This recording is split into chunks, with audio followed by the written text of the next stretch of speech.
Bismillahirrahmanirrahim. Assalamualaikum warahmatullahi wabarakatuh. Innal hamdalillah nahmaduhu wa nasta'inuhu wa nastaghfiruh wa na'udzu billahi min sururi anfusina wa min sayyiati a'malina may yahdihillahu fala mudilla lahu wa may yudlilhu fala hadiyalah. Asyhadu an la ilaha illallah wahdahu la syarika lah wa asyhadu anna Muhammadan 'abduhu wa rasuluh la nabiyya wa la rasula ba'da, amma ba'd. Puja dan puji syukur kita kehadirat Allah Subhanahu wa Ta'ala yang telah memberikan kita nikmat iman, nikmat Islam. Maka kita bisa bersama-sama mendengarkan, menyaksikan kultum yang insya Allah akan saya sampaikan pada kesempatan kali ini. Salawat serta salam tak lupa kita haturkan kepada junjungan kita, Nabi agung kita, Nabi besar kita, Nabiullah Muhammad sallallahu alaihi wasallam. Karena berkat beliaulah kita bisa menikmati indahnya Islam hingga saat ini. Ma'asyiral muslimin rahimakumullah. Allah Subhanahu wa Ta'ala banyak berkisah tentang para pemuda mukmin salih yang sangat teguh memegang prinsip tauhid dan akhlak yang tinggi. Mereka menjadi tauladan bagi para pemuda sepanjang zaman. Mereka menjadi para pelaku utama perubahan masyarakat yang didominasi kemusyrikan, kezaliman, dan kerendahan akhlak menuju masyarakat yang penuh ketauhidan dan peradaban yang tinggi dan mulia. Ibnu Abbas radhiyallahu anhu pernah berkata, "Ma ba'atsallahu nabiyyan illa saba, wala utiya ilma alimun illa wa huwa saba." Tidaklah Allah mengutus seorang nabi pun kecuali dia adalah seorang pemuda, dan tidaklah seorang ulama diberi karunia ilmu kecuali dia adalah seorang pemuda. Riwayat Ibnu Abi Hatim. Allah Ta'ala mengisahkan tentang para pemuda yang kita kenal dengan sebutan Ashabul Kahfi, para penghuni gua yang lari dari kekejaman penguasa zalim setelah mendakwahkan tauhid secara terang-terangan kepada raja tersebut dan kaumnya. Allah Ta'ala berfirman dalam surah Al-Kahfi ayat 13-14 yang artinya, "Kami kisahkan kepadamu Muhammad cerita ini dengan benar. Sesungguhnya mereka adalah pemuda-pemuda yang beriman kepada Tuhan mereka, dan kami tambah pula kepada mereka petunjuk. Dan kami meneguhkan hati mereka di waktu mereka berdiri, lalu mereka pun berkata, Tuhan kami adalah Tuhan seluruh langit dan bumi. Kami sekali-kali tidak menyuruh Tuhan selain Dia. Sesungguhnya kami kalau demikian itu telah mengucapkan perkataan yang amat jauh dari kebenaran." Di antara teladan yang bisa kita ambil dari kisah Ashabul Kahfi adalah merasa mulia, merasa bangga dengan agama yang benar, berdakwah kepadanya, memohon pertolongan kepadanya, dan senantiasa berdoa kepadanya, serta menjauhi para pengikut kebatilan saat kondisi ahlul haqq sedang lemah untuk memperbaiki para pengikut kebatilan tersebut. Sedangkan di dalam kitab-kitabul hadis kita banyak menjumpai hadis-hadis yang menunjukkan betapa besarnya perhatian Rasulullah SAW terhadap pemuda.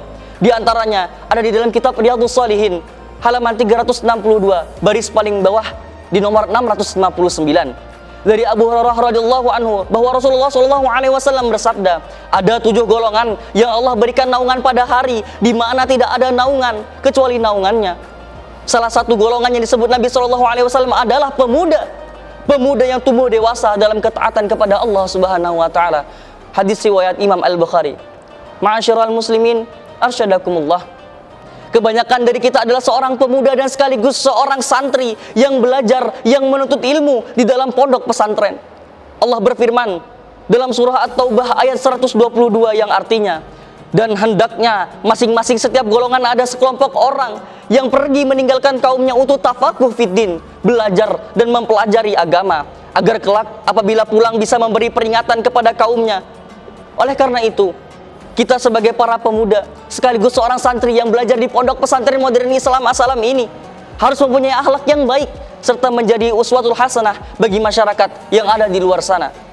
Para jamaah rahimakumullah, oleh karena itu Islam memang sangat besar perhatiannya kepada para pemuda, karena memang posisi pemuda begitu strategis dalam Islam. Untuk mampu menjalankan peran strategisnya dalam Islam, para pemuda harus berbekal dengan memanfaatkan usianya dengan melakukan berbagai ketaatan, kebaikan, dan hal-hal yang bermanfaat. Sebelum saya menutup kultum pada kesempatan kali ini, marilah kita sama-sama menadahkan tangan kita ke hadirat Allah Subhanahu wa Ta'ala, berdoa semoga semua amal ibadah kita selama hidup diberi ganjaran yang berlipat ganda oleh Allah Subhanahu wa taala. Amin amin. Bismillahirrahmanirrahim. Allahumma shalli wa sallim ala sayyidina Muhammadin fil awwalin wa salli wa sallim ala sayyidina Muhammadin fil akhirin. Hamdan syakirin, hamdan na'imin, hamdan wa'afin ma huwa yukafi madidah. Ya Rabbana lakal hamdu kama yanbaghi li dalali wajhikal karim wa 'azimi sultanik. Allahumma ighfir للمسلمين والمسلمات والمؤمنين والمؤمنات الأحياء منهم والأموات إنك سميع قريب مجيب دعوة ويا قاضي الحاجات. اللهم إنا نسألك رضاك والجنة ونعوذ بك من سخطك والنار. اللهم إنك عفو كريم تحب العفو فاعف عنا وأم والدينا ولجميع المسلمين والمسلمات والمؤمنين والمؤمنات برحمتك يا أرحم الراحمين. اللهم إنا نسألك سلامة في الدين وعافية في الجسد وزيادة في علمي وبركة في رزقي وتوبة قبل الموت ورحمة عند الموت ومغفرة بعد الموت. اللهم هون علينا في سكرة الموت والنجاة من النار والعفو عند الحساب. اللهم دفع عنا الغلاء والبلاء والوباء والفحشاء والمنكر وسائد والفحساء والمحان ما ظهر منها وما بطن من بلدنا هذا خاصة ومن بلدة المسلمين أمه برحمتك يا أرحم الراحمين. سبحان ربك رب العزة أما يصفون وسلام على المرسلين والحمد لله رب العالمين. Sekian kultum yang dapat saya sampaikan untuk para jemaah dan teruntuk diri saya sendiri yang juga masih seorang pemuda, agar para pemuda di zaman sekarang ini terketuk pintu hatinya untuk bisa menjadi pemuda yang uswatul hasanah, menjadi pelaku percontohan yang baik bagi masyarakat dan selalu mengamalkan amal ma'ruf nahi munkar. Amin amin ya rabbal alamin. Syukran wabillahi taufiq wal hidayah wal ridha wal inayah. Assalamualaikum warahmatullahi wabarakatuh.